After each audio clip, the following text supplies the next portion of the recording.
Welcome to Season 4 of The Man Who Woke Up the Buddha.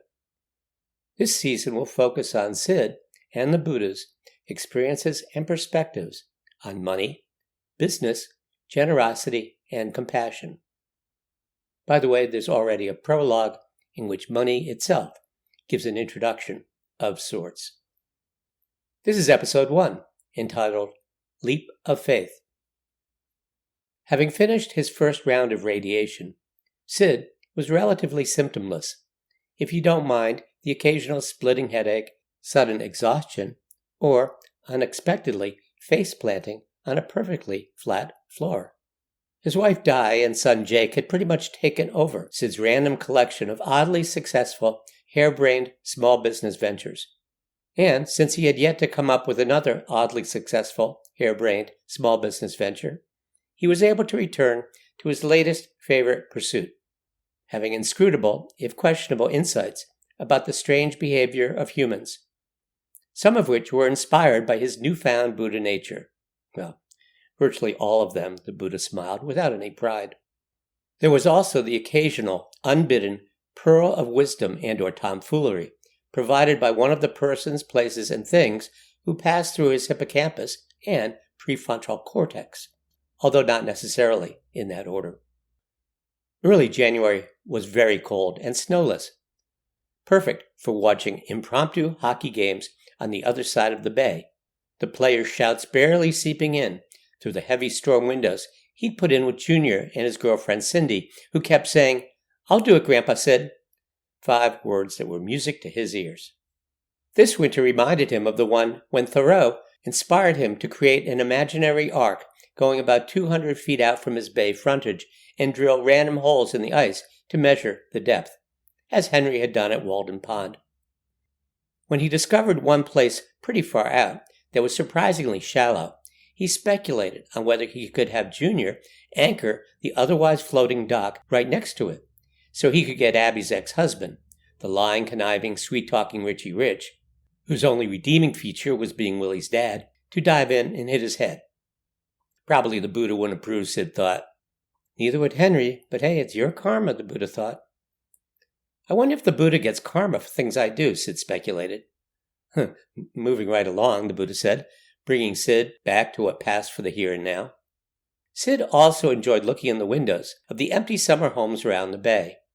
Thanks to the Galileo-worthy mahogany and brass telescope that he'd liberated from a dusty corner of an antique flea market on Cape Breton for $250, he could evaluate the futile efforts the owners had made to protect their summer homes from unexpected hurricanes, landslides, or nuclear events. Sometimes after that, the homes would begin to vaporize in his mind's eye, along with everyone who lived there and all their possessions, rolling back one generation after another, until he was traveling back to the times before those pesky paranoid pilgrims arrived down the road in the 16th century and made friends with the natives and exchanged presents. The natives gave the pilgrims desperately needed food and cozy beaver pelts to survive the winter cold. In exchange, the pilgrims gave them tools, knives, cooking utensils, and smallpox. Once he cleared the doors of his perception of those white Anglo-Saxon immigrants, Sid could keep time traveling until all he saw were massive, long-gone trees leaning improbably out over the ice, next to the equally massive granite boulders that still punctuated the shore. In those moments, it was perfectly clear to Sid that the only truly invasive species was humans. I could have told him that, the Buddha pointed out. More importantly, Sid realized humans' only truly effective natural predators were themselves. Yeah, I know, you'd think that would convince them they had nobody but themselves to blame for their murderous impulses, the Buddha thought ruefully. I guess people have only themselves to blame if they don't spend their days in joy and rapture, Sid thought. Silly people, Polly called out from the living room. You can say that again, the Buddha thought. Silly people, Polly repeated. Who taught you to say that? Sid called back. Easy, Polly answered. Not that there's anyone to blame, the Buddha pointed out. Not that there's anyone to blame, Sid agreed with the voice in his head. Besides, in spite of their delusional sense of self-importance, humans did always seem to find a way to keep on keeping on. I guess the apocalypse is overrated, Sid chuckled to himself. You have to take the long view, the Buddha chuckled back. Sid set the telescope aside and settled down for a long winter's nap. Now, in the list of activities that would be incredibly stupid for someone who just finished radiation, skating came in a close third behind extreme snowboarding and the luge, whatever that was. But Sid loved ice skating and wasn't about to let a little tumor keep him off his beloved frozen bay. Even though he was no longer at his high school hockey weight and had shrunk an inch or two in the process, his spirit was so big he always seemed to fit his frame perfectly. So while, from a distance, you might think he wouldn't be able to stand up on skates at all without falling, he could be remarkably graceful on the ice. Even his slowly developing beer belly didn't seem to throw him off balance. Rather Buddha-like, he thought. That was just Siddhartha's lifetime. I've come in all sizes and shapes over the years, the Buddha reflected. And, by the way, I wouldn't say yours is developing all that slowly. Sarcasm wasn't exactly part of the Buddha's mission statement, but sometimes he just couldn't help it when he saw what was going on in Sid's brain. Although the Buddha had to acknowledge that it was partly now his brain, too. Moving right along, he thought. Sid had been impatiently waiting for a day when the grandchildren were all at school, and Di was taking care of business, so he could sneak down to the bay and get out on the ice, and this was his chance. His skates were another antique treasure, from the last century, or even the one before. Nothing but poor excuses for blades attached to flimsy leather boots. So, after his nap, he started rummaging around in the multi-generational sports equipment closet in the attic that featured everything from Melissa's first set of roller skates to an assortment of flippers that would be the envy of a harem of seals. But his skates weren't there. As usual, Di was several steps ahead of him and had moved them, just in case he was stupid enough to go skating. Fortunately, Sid knew exactly how to follow in Di's footsteps, and was that stupid. A few decades before, after disciplining 4-year-old Abby in a way that even he considered suspiciously over the top, Sid had decided not to drink for a while, at least until he got better at being amused at how infernally frustrating little kids could be. At some point during what he considered his lost years, he decided to soothe his sober spirits with an assortment of 6-packs of different kinds of alcohol-free beer. When, to his relief, he decided his long dark nights of sobriety were finally over, he hid the 2 remaining 6-packs in a box and magic markered it with a skull and crossbones, so he was never tempted not to drink again. Then he shoved them deep into a crawl space behind the bar that no one knew about except him. Except, he now realized, Diane. Once he retrieved his ancient skates from that crawl space, he made a remarkably intelligent decision and, partly in deference to Di's superior wisdom, returned to the sports closet and got a bike helmet that kind of fit him. He was ready to hit the ice. With luck, only figuratively. After sitting on one of the big rocks at the shore and putting on the skates, he cast off and started skating round and backwards and forwards as his thoughts went round and backwards and forwards until a memory appeared ahead of him, and he followed it along, swooping around and around until it trailed off and sent him swirling around in another direction, and another memory appeared. The skating that day was even more exhilarating than ever. It must be the tumor talking, he thought. Actually, it's me, the Buddha realized, somewhat to his own surprise.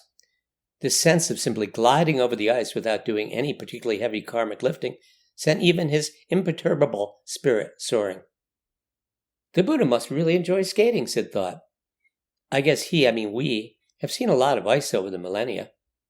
He began to imagine the Buddha climbing and sliding and slipping up Mount Everest to discover new worlds, retreating from the Russian winter with Napoleon, the less said about him the better, or sailing through the Northwest Passage with Amundsen, that Norwegian explorer, and his dogs, each a Buddha in its own right.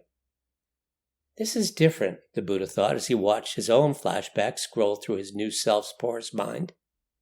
What could this strange guy, who has delusions he's me, possibly do to bring people together? That's when the Buddha realized how little he really knew about Sid's past lives, or even this one in particular. Usually, before he went down to spend some time hanging out with the physical form, he went to the official etheric library, got a briefing book, and studied up on the owner of the next Flesh and Blood Airbnb where he was going to stay. They had all lived such fascinating lives as kings and queens, wise women and men, explorers and scientists. But he hadn't even really bothered to look up anything about Sid. What was there to learn? Sid was an open book and there was nothing written in it. Now he began to wonder. The Buddha thought. Maybe this holiday on ice was more than just an amusing R&R. A practical joke that one of his buddies, Jesus or Muhammad, or maybe even Lao Tzu, who was always making light in the moment, was playing on him. Oh wait, maybe it had to do with that visitation from the angry god of money. As I said, that's in the prologue of this season. Maybe, like Amundsen's vision of people united by their common earth home, money still has a shot at bringing people together. Probably just wishful thinking, the Buddha laughed. But since I'm here, let's give it a shot. Curious and slightly humbled, as he skated in Sid's wake, the Buddha began to reflect more deeply on the guy's strange relationship with the common thing that seemed to only divide people and make them act like packs of wild animals. Not that there's anything wrong with packs of wild animals. Sid began to twirl around laughing as he reminisced about all the ways he'd made money and lost money and made money and lost money and made money and lost it again. Stories upon stories, spinning a wonderful web of life. Thrilled, Sid tried a single axle just for old time's sake. Dad! Abby's voice came from far, far away as she slip-skidded out on the frozen lake to rescue her father, who appeared to be doing dreamy snow angels on the ice, while Beatrice struggled to keep her footing as she licked Sid's face. Get a rope, Willie! That's the end of the first episode of Season 4 of The Man Who Woke Up the Buddha. As I've said, paperback versions of Season 1 and Season 2 are free for paid subscribers, and Season 3 is on its way. They're great for people my age who need to catch up and vastly prefer reading words on paper. And rest assured, the money goes directly into Sid's alms bowl, also known as a patra. Thanks for listening. In the next episode, at least according to what Sid and the Buddha have told me, they'll be taking a long, expensive walk into town and back.